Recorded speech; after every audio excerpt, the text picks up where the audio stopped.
हमारे managing editor Anil Singh भी जुड़े हैं। हमारे साथ एक खास मेहमान है सेठी फिनमार्ट के विकास सेठी साहब, और साथ ही मेरी पूरी रिसर्च टीम तैयार है। कुशल जहां पर हमें बताएंगे कि आज जो बाजार में एक्शन हमने देखा है वहां पर कौन कौन सी ऐसी खबरें रही जिन खबरों के दम पर अलग अलग सेक्टर में एक्शन दिखा है। आशीष से हमें बताएंगे कि आरबीएल बैंक पर तेजी और मंदी के अलग अलग तर्क क्या दिए जा रहे हैं और कौन से तर्क ज्यादा मजबूत हैं, ये हम आशीष से समझेंगे। पूजा से जानेंगे एक्सिस बैंक के नतीजों का पूरा विश्लेषण, पूरी रिपोर्ट समझेंगे कि किस तरह के रिजल्ट आए हैं और क्या इससे संकेत आगे के लिए मिल रहे हैं। चीनी शेयरों की क्यों कम हो गई है मिठास, ये हमें बताएंगी मानसी, और यूपीएल में तेजी की वजह बताएंगी देवांशी।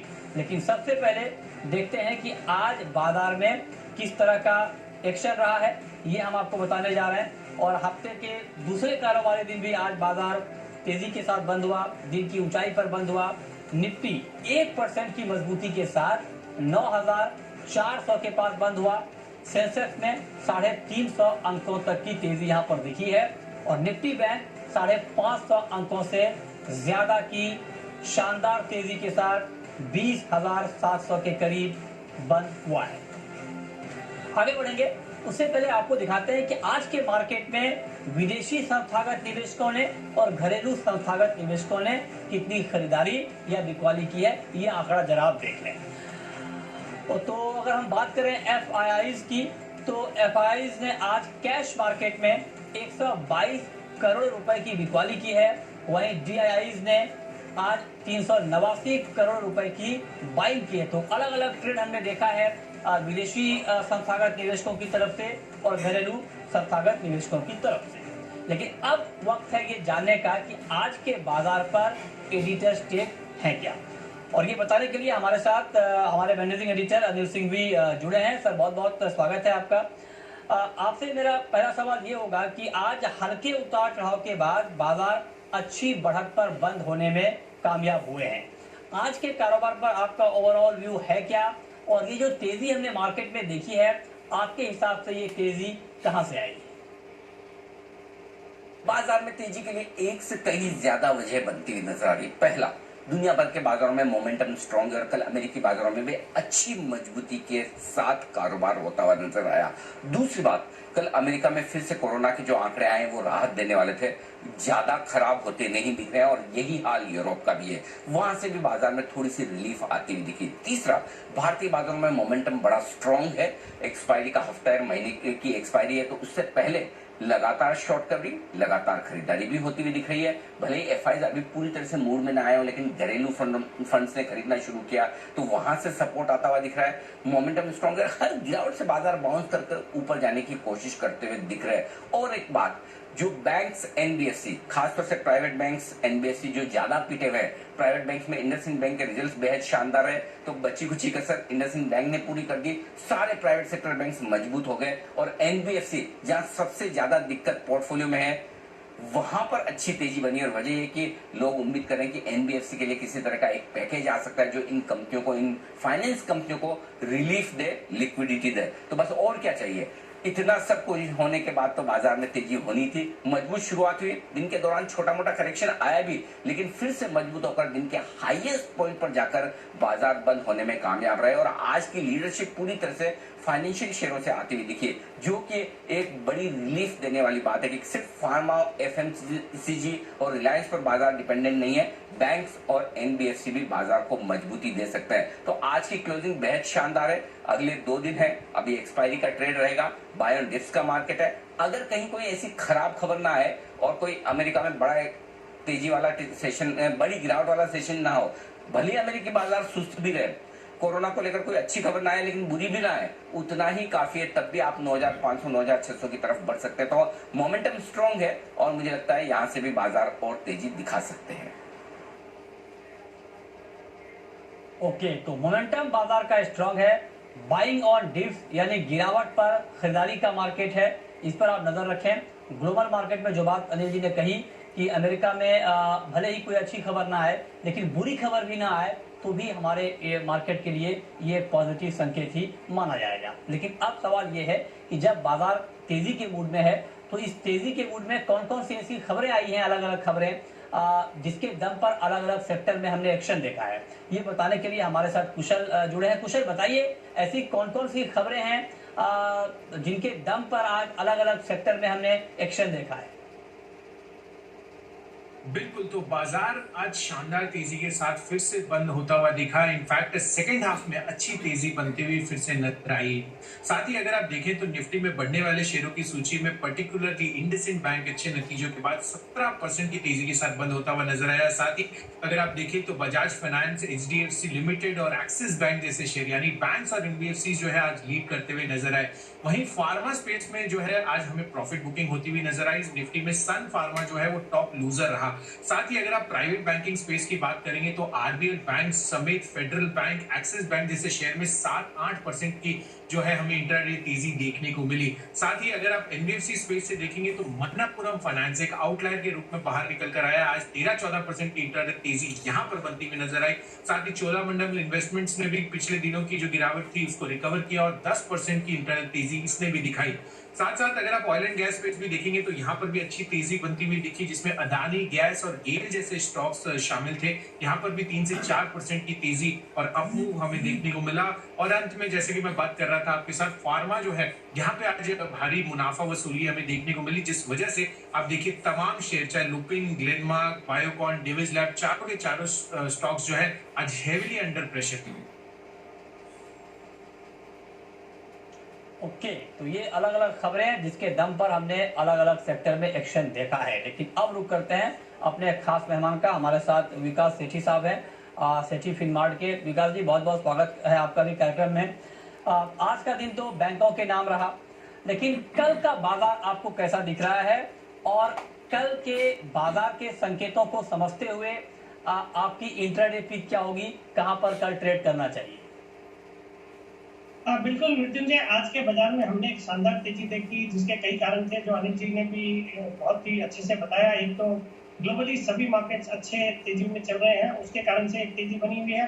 और दूसरा, भारतीय बाजार में जो स्टिमुलस पैकेज की एक एक्सपेक्टेशन है कि सरकार को एक स्टिमुलस पैकेज जो एमएसएमईज के लिए अनाउंस कर सकती है, तो उसके कारण से एक अच्छी तेजी बाजार में बनी हुई है। और सबसे अच्छा सेक्टर जिसने आज परफॉर्म किया वो एनबीएफसीज, हाउसिंग फाइनेंस कंपनीज और बैंकों ने परफॉर्म किया। और मुझे लगता है ये जो तेजी है ये कल भी जारी रहनी चाहिए। आज अभी हम जब बातें कर रहे हैं तब भी यूएस के मार्केट्स करीबन डाउ जोन्स में 300 पॉइंट की एक अच्छी तेजी बनी हुई है। और मुझे लगता है कल का बाजार भी एक अच्छा बाजार रहेगा। और मुझे लगता है कल भी यही सेक्टर्स लीड करेंगे, बैंकिंग और एनबीएफसी। और वहीं से मैंने कल के लिए एक पिक आइडेंटिफाई किया है। कल के लिए from a trading point of view मुझे लगता है बंधन बैंक में खरीदारी करनी चाहिए। एक छोटी साइज का बैंक है और अपने काफी हाइट से काफी पिटा हुआ है। आज इसमें थोड़ी तेजी बनी है, बट मुझे लगता है तेजी बिल्कुल जारी रहेगी। आज बाजार बंद होने के बाद एक्सिस बैंक के भी नतीजे अच्छे दिख रहे हैं, वहां पे भी तेजी रहेगी। और बिल्कुल मुझे लगता है जिस तरह से बैंकिंग और एनबीएफसी परफॉर्म कर रहे हैं, कल भी इस स्टॉक में बिल्कुल एक तेजी बनी रहेगी। तो उस लिहाज से खरीदारी करने की सलाह है। और कल का मेरा लक्ष्य रहेगा कंजर्वेटिवली 230 रुपए का, बाकी इसके ऊपर भी जा सकता है कल ये स्टॉक। ओके, तो ये तो आपकी इंट्राडे पिक है कि कल के लिए कहां पर ट्रेड करना बेहतर होगा। लेकिन पोजिशनल व्यू अगर लेना हो 2, 4, 5 दिन, 10 दिन का, तब कहां पर ट्रेड आपके लिहाज से करना बेहतर होगा?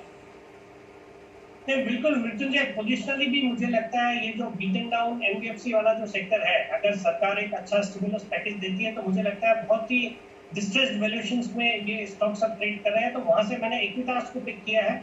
ये स्टॉक भी अपने हाइट से बहुत ही पिट चुका है, 50-55 के लेवल्स पे आ गया स्टॉक। मुझे लगता है इस स्टॉक में भी करंट लेवल्स पर बिल्कुल खरीदारी करनी चाहिए। मेरा 7 से 10 दिन में इस स्टॉक में 65 रुपए का लक्ष्य है। ओके, तो ये इंट्राडे और पोजिशनल, ये 2 ट्रेड आपको मिल गया है। लेकिन आगे आपको बहुत कुछ मिलने वाला है। आगे आपको लॉन्ग टर्म का शेयर मिलने वाला है, ऑप्शन का ट्रेड मिलने वाला है, और साथ ही कल के लिए बेहतरीन रणनीति भी मिलने वाला है। तो आप बने रहिए। लेकिन अब एक महत्वपूर्ण बात यह है कि आज एक्सिस बैंक ने चौथी तिमाही के नतीजे जारी किए हैं। कैसे रहे हैं ये नतीजे, क्या संकेत मिल रहे हैं आगे के लिए, ये बताने के लिए हमारे साथ पूजा त्रिपाठी जुड़ी हुई हैं। पूजा, बताइए।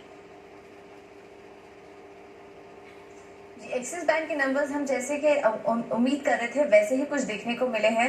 जो ब्याज से आई है उसमें 19% की बढ़त इस बार देखी गई है और पॉजिटिव हाइलाइट्स ये थे कि जो ग्रॉस एनपीए के आंकड़े थे वहां पर कमी देखी गई है। 5% से घटकर इस बार जो ग्रॉस एनपीए के नंबर्स आए हैं वो 4.86% आए हैं। इस बार कंपनी ने मुनाफे से घाटा पोस्ट किया है, लगभग 1380 करोड़ का घाटा इस बार कंपनी ने दर्ज किया है। वजह यह है कि प्रोविजनिंग जो है वो बैंक को काफी ज्यादा करनी पड़ी है। इस बार कोविड-19 के चक्कर में बैंक को करीब 3000 करोड़ की अतिरिक्त प्रोविजनिंग करनी पड़ी है, जो कि बढ़कर करीब 7730 करोड़ हो चुकी है। मतलब कुल अगर हम देखें तो तिमाही दर तिमाही 122% की बढ़त और सालाना आधार पर 185% की बढ़त इस बार प्रोविजनिंग में देखने को मिली है। अब इसी वजह से हम देख रहे हैं कि इस बार कंपनी ने घाटा दर्ज किया है। कुछ अच्छी बात यहाँ पर नतीजों में जो निकल कर आई है वो ये है कि इस बार जो स्लिपेजेस हैं वहां पर कमी देखी गई है। इसके अलावा जो बाकी सारे नंबर्स हैं जैसे कि एडवांसेस परसेंटेज की बात करें, डिपॉजिट ग्रोथ की बात करें तो वहां पर नंबर्स काफी अच्छे दिखाई दे रहे हैं और स्लिपेजेस भी तिमाही दर तिमाही अगर देखेंगे तो 6214 करोड़ से घटकर 3920 करोड़ के स्लिपेजेस के नंबर्स इस बार कंपनी ने घोषित किए हैं। तो कुछ फ्रंट पर नंबर काफी अच्छे दिखाई दे रहे हैं और ये जो घाटा दर्ज हुआ ये बड़े हुए प्रोविजनिंग की वजह से इस बार देखने को मिला है। ओके, तो ये नतीजे पूजा ने बताया कि एक्सिस बैंक के कैसे रहे हैं। आगे बढ़ते हैं और आज चीनी शेयरों में लगातार कमजोरी देखने को मिल रही है। शुगर सेक्टर गिरावट के दौर से गुजर रहा है। आखिर ये गिरावट क्यों आई है, चीनी सेक्टर में क्यों गिरावट है, ये बताने के लिए मानसी हमारे साथ जुड़ी हैं। मानसी बताइए क्यों चीनी शेयरों की मिठास फीकी पड़ रही है। जी बिल्कुल, देखिए इकरा की एक रिपोर्ट है। रिपोर्ट के मुताबिक घरेलू चीनी की खपत में 10 लाख टन की गिरावट की संभावना है। आपको बता दें लॉकडाउन के चलते चीनी की मांग घटती जा रही है। फरवरी में चीनी के दाम भी घटे हैं, 32 रुपए और 50 पैसे से घटकर 31 रुपए प्रति किलो पर जा पहुंचे हैं। मांग में कमी से चीनी मिलें जो है अपने सेल्स टारगेट जो है वो भी पूरे नहीं कर पा रही है। आपको बता दें साल की पहली तिमाही जो होती है वो शुगर कंपनीज के लिए काफी ज्यादा इंपॉर्टेंट होती है, क्योंकि आइसक्रीम, कोल्ड ड्रिंक, कन्फेक्शनरी की मांग काफी ज्यादा बढ़ती हुई दिखती है। लेकिन फिलहाल जो लॉकडाउन की सिचुएशन हम देख रहे हैं इसका सीधा असर यहाँ पर पड़ता हुआ देखने को मिल रहा है। कोरोना के चलते मार्च में कारोबार बुरी तरह से ठप हुआ है और इसी के चलते आप देखिए शुगर कंपनियों में उनके शेयरों में आज गिरावट हमने देखी। और अगर 3 महीने के ट्रेंड को समझे 2020 से की शुरुआत से लेकर अब तक अगर समझे तो करीब 26% से लेकर 60% तक की गिरावट तमाम शुगर शेयरों में देखने को मिली है। ओके, तो ये वजह है जो बात यहाँ पर मानसी ने आपको बताई कि खपत जो कंजम्पशन है चीनी की वो कम होने वाली है। उसका इम्पैक्ट उसका इम्पैक्ट अभी शेयरों के ऊपर दिख रहा है। आगे बढ़ते हैं। यूपीएल के शेयर में आज 3% से ज्यादा की तेजी देखने को मिली है। एक महीने में शेयर 18% तक बढ़ चुका है। शेयर में इस तेजी के पीछे क्या वजह है ये बताने के लिए हमारे साथ देवांशी बनी है। देवांशी बताइए ऐसा क्या हो गया कि महीने भर में 18% तक शेयर बढ़ गए यूपीएल के। यूपीएल के स्टॉक में आज अच्छी तेजी होती हुई दिखी और यही नहीं, पिछले 2 से 3 ट्रेडिंग सेशन से हम देख रहे हैं अच्छे गेन्स हम स्टॉक में देख रहे हैं। अब इसकी 2 बड़ी वजह है। सबसे पहले कल बेयर ग्लोबल इस कंपनी के नतीजे आए हैं और ये जो कंपनी है वो क्रॉप प्रोटेक्शन कारोबार में है। अब इसके नतीजे काफी बेहतर आते हुए दिखे। इनकी जो कुल बिक्री है करीब 6% तक बढ़ती हुई दिखी और साथ ही जो कामकाजी मुनाफा है करीब 10% बढ़ा है। लेकिन इंपॉर्टेंट बात यह है कि जो ज्योग्राफी से अच्छी मांग आई है वो लैटिन अमेरिका है, जहाँ पे 14% तक की ग्रोथ देखने मिली है। यूपीएल की अगर हम बात करें तो 2 ज्योग्राफीज इसके लिए काफी अहम है, यूरोपियन कारोबार और साथ ही इनका लैटिन अमेरिका, ये सबसे बड़ा है। अगर कुल आय की बात करें तो 33% तक की जो आय में हिस्सा है वो इस ज्योग्राफी से आता है। यूरोप कारोबार में भी आप देखिए कुल आय में करीब 15% तक की जो हिस्सा है वो यूरोपियन कारोबार से आता है। तो यहाँ पे मांग काफी अच्छी बनती हुई दिख रही है।